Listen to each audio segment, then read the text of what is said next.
So now we'll discuss Islam. And I gave you some definitions here so you understand what Islam actually means.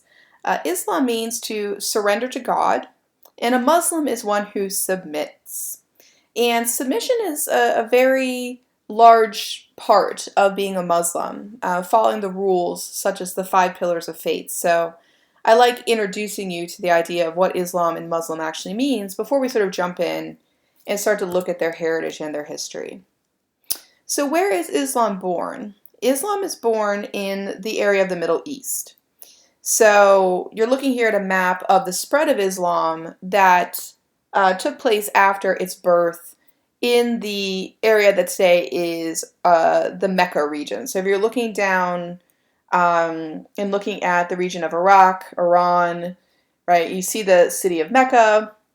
This is where the birth originally happens, and then the religion spreads outward from there. The way that it spreads is through trade. So we'll talk about the role of Muhammad, the prophet of Islam, as a trader. He actually was employed in his wife Khadijah's trade caravan. So as they went around trading, he was able to speak about Islam to people. So this is an interesting way for a religion to spread. Basically, Islam spread through commerce, through trade. And if you go and look at Christianity, and we'll be speaking more about this, of course, when we talk about medievalism, right, in the medieval period coming up. But when you go and look at Christianity and its spread, it was mainly linked to missionaries, right, to actual proselytizing, right, people who actually went out, right, to talk about the religion for the church, basically. Here it's a little different, you'll notice. It happens through the commerce, right, that's happening in this region. So a little bit of a different mentality and approach to how you spread your religion as Islam is born and then begins to spread through the region of the Middle East, into northern Africa, you'll notice into India, and then also up into Spain, and exert its power in that way. Another thing I always make sure I talk to you about as I'm introducing Islam is its relationship to Judaism and Christianity. Islam is part of what we call the people of the book, the Jews, the Christians, and the Muslims. We call them the people of the book because they all have divinely revealed text. So they all have a sacred text, a text that they feel was revealed by God. For the Jews, of course, we're talking about the Torah, right? You get into Christians, of course, you have the Old Testament and the New Testament, which becomes the Bible. And then you have the Quran, right, for Muslims. And we're going to talk a little bit about the Quran here in a second as well. So they're people of the book. They all have divinely revealed text. You may also hear the term Abrahamic religions.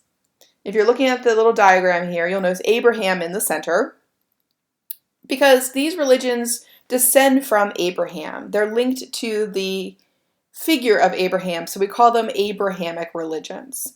So Jews, Christians, and Muslims share this heritage. And it's very important to understand this, and it's something that I find people are often ignorant of. I've taught many a class where I'm in the classroom and I'm talking about this, and someone says, well, Christians have no relationship to Muslims. And I'm like, no, that is incorrect. They're all Abrahamic religions. They're all linked together. Or they'll say something like, Allah isn't the God of Christians. And I'm like, yeah, they're all the same God, you know?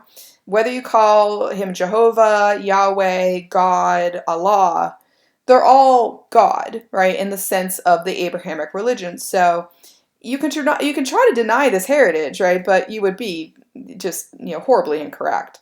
But again, it is surprising how often I've heard these comments, as if they can parcel off Muslims, right, from the other two Abrahamic religions, and I'm like, that's just not true. You can't stand behind that because that's not accurate. So the heritage all traces back to Abraham, and the heritage is shared. Now, where this gets interesting is that for Muslims, they believe very strongly that they must understand their heritage. So they actually believe that they must read the Quran and the Bible, right, and the Torah, that they have to read all of the books. So I always joke that the Muslims have a lot more homework, right, than the Christians and the Jews have, because they feel very strongly that they have to understand the heritage of these religions that are linked to them.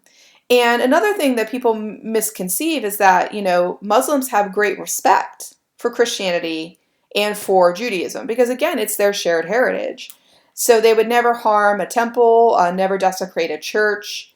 So when you hear things in the news about Muslims blowing up a church, let's say, those are fundamentalists, right? Those are people who have walked off of the path of true Islam.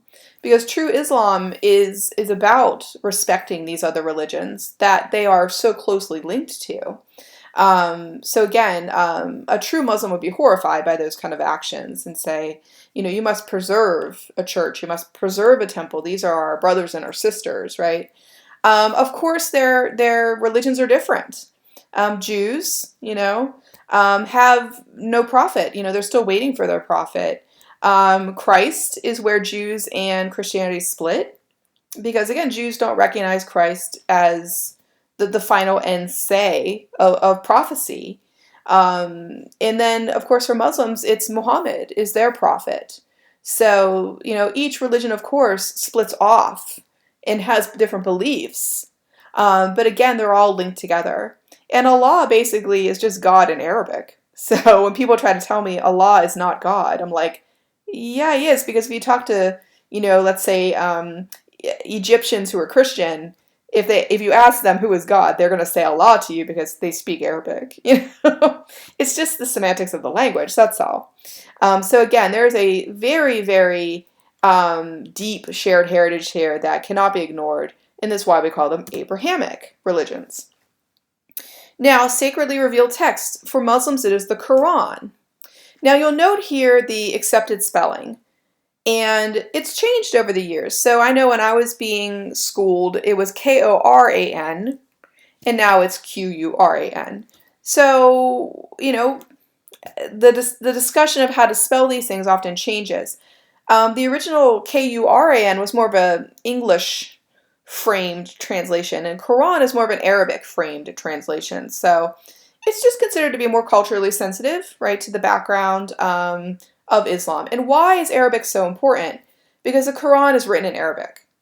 And you'll notice, as I mentioned here, it cannot be translated. And that is true, and it's very interesting. Again, it's a big difference between how Christians and Muslims, right, go about how they worship, how they engage with sacred text. Christians believe, hey, why does it matter to translate the Bible? We want as many people as possible to read it. So they believe in translation. Muslims are like, no, it must stay in Arabic. If you become a Muslim, you must learn Arabic for your prayers, for reading the Quran. And the reason why is because they believe that things get lost in translation. So if you want to be a true Muslim, you need to read the Quran in its true language to get its full meaning, its truest meaning, that they don't want to pervert its meaning by translating it. So I always find these differences in the idea of translation very intriguing. And they both have their merits. They both make sense in their own way to me. I always say I don't think you can say one is right and one is wrong. I think that's very dangerous in religion to say, oh, you're right, you're wrong. We all think we're right and the other person's wrong. So that's dangerous sort of stance. So within the beliefs of Islam, they say, if you want to be a Muslim, you have to learn Arabic. You have to learn to read it. You have to learn to speak it for your prayers, and you need to do this. So the idea of Arabic is very important to the book itself.